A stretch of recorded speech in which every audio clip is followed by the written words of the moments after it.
मेरे दुख कैसे खत्म होंगे?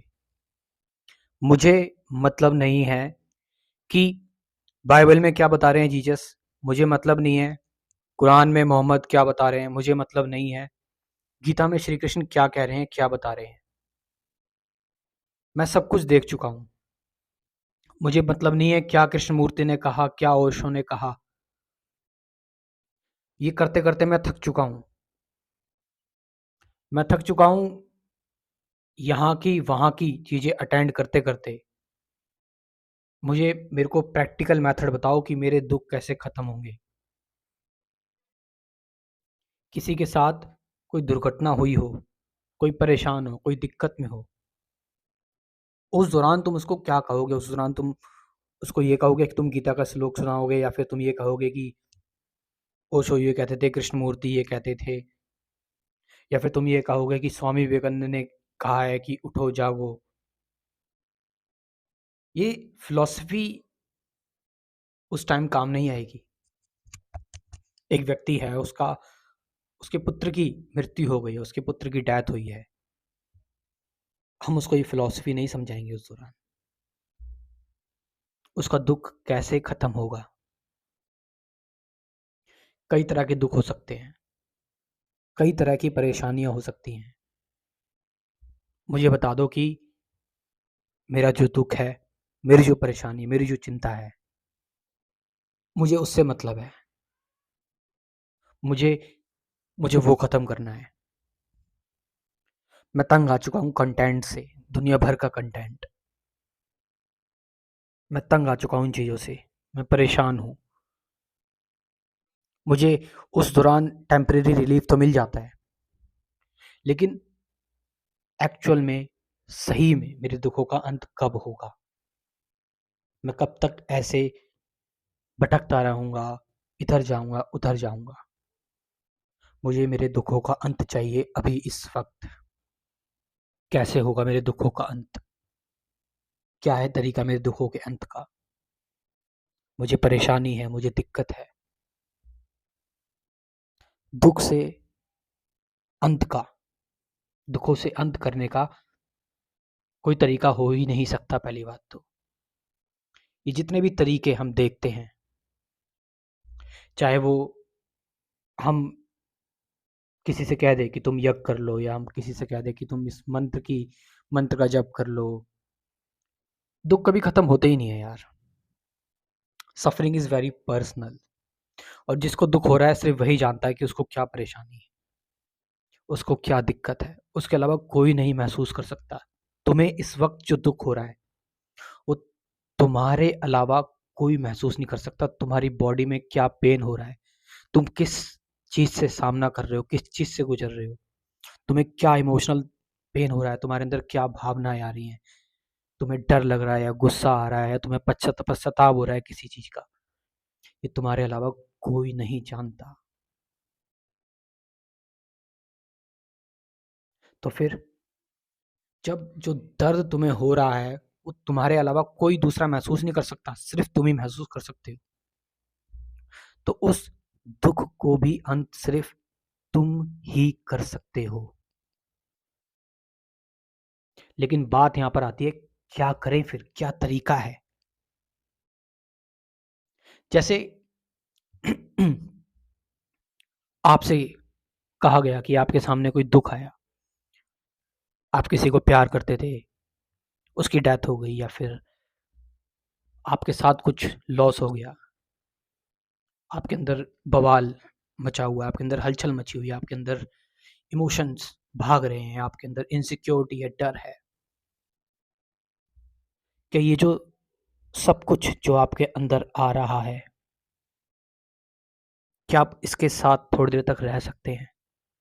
क्या इसके साथ आप बने रह सकते हैं? क्या इसको महसूस कर सकते हैं, इसको फ़ील कर सकते हैं, इसको टच कर सकते हैं?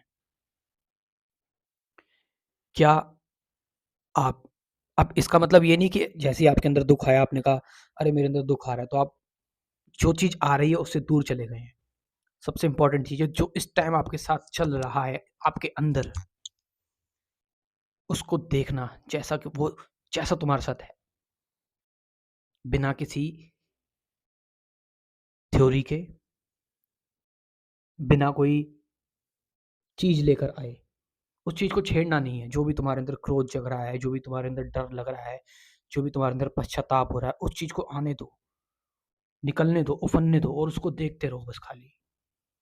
और इस तरह से भी नहीं देखना कि मैं इसका परीक्षण कर रहा हूँ, मैं इसको एनालाइज़ कर रहा हूँ या फिर मैं इसकी जाँच कर रहा हूँ, मैं इसके बारे में सोच रहा हूँ, नहीं। ये जैसा चल रहा है उसको वैसे ही चलने दो। इसको कोई ऑफ़िशियल जामा मत पहनाओ। अब सोचो ज़रा, क्या तुम्हें ये कोई भी दुनिया में तुम्हें ये चीज़ सिखा सकता है? क्योंकि ये चीज़ तो बाय नेचुरल तुम्हारे अंदर से ही निकलेगी, क्योंकि दुःख तुम्हारा ही है। ये चीज़ तो तुम ही खोजोगे। ये चीज़ कोई तुम्हें नहीं सिखा सकता। क्या कोई ज़बरदस्ती तुम्हें समझा सकता है? ज़बरदस्ती तुम्हारे अंदर समझ या इंटेलिजेंस डाल सकता है? नहीं, ऐसा कभी नहीं हो सकता। तो जो तुम्हारे अंदर भावनाएँ आ रही हैं, तुम्हारे अंदर जो दिक्कत है, परेशानी है, सफ़रिंग है, जितनी भी प्रॉब्लम है, एक बार उसको देखो। और देखने का मतलब है सिर्फ़ देखो, सोचना नहीं है, उसको लेकर उस पर पीएचडी नहीं करनी है, उसका पोस्टमार्टम नहीं करना है, सिर्फ़ देखना है। जैसे वो आ रही है, बढ़ रही है, कमज़ोर हो रही है, देखना है इसको। इसके साथ रहना है, इससे भागना नहीं है। अगर आपने ये बोला कि मुझे दुःख हो रहा है बड़ी तेज़, अगर ये भी बोल दिया अगर आपने मुझे दुःख हो रहा है, तो आप फिर भाग गए, आपने उसका सामना नहीं किया।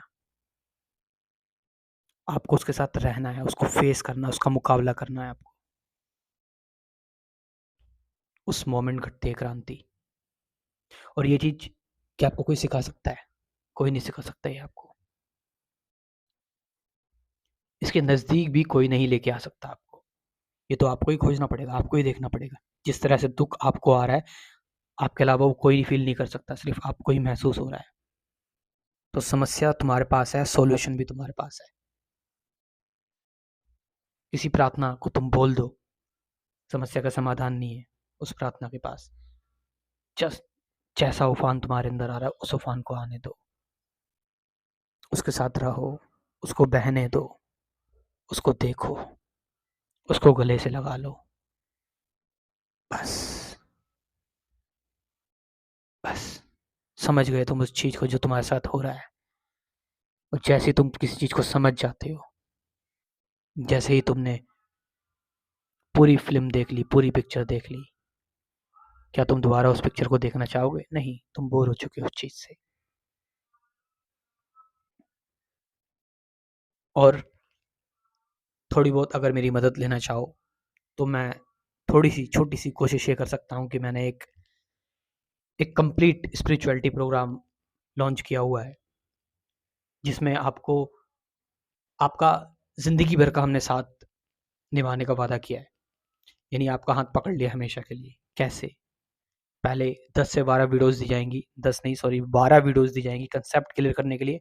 उसके बाद फिर मैं तुम्हें बताऊँगा कि कैसे तुम प्रॉब्लम के साथ रहोगे। प्रैक्टिकल मेडिटेशन, गाइडेड मेडिटेशन, जो कि डेली तुम्हें उसकी वीडियो तुम्हें डेली मिलती ही रहेगी, हमेशा के लिए, अनलिमिटेड टाइम तक। डेली एक नई फ्रेश वीडियो, और ये हमेशा ही मिलती रहेगी तुम्हें। तो लाइफ टाइम मेंबरशिप है, पेमेंट सिर्फ़ एक ही बार करना है। अगर आप चाहते हैं इस चीज़ को जॉइन करना, तो स्क्रीन पर जो नंबर दे रखा है उससे व्हाट्सएप करके इन्फॉर्मेशन ले सकते हैं। Thank you very much.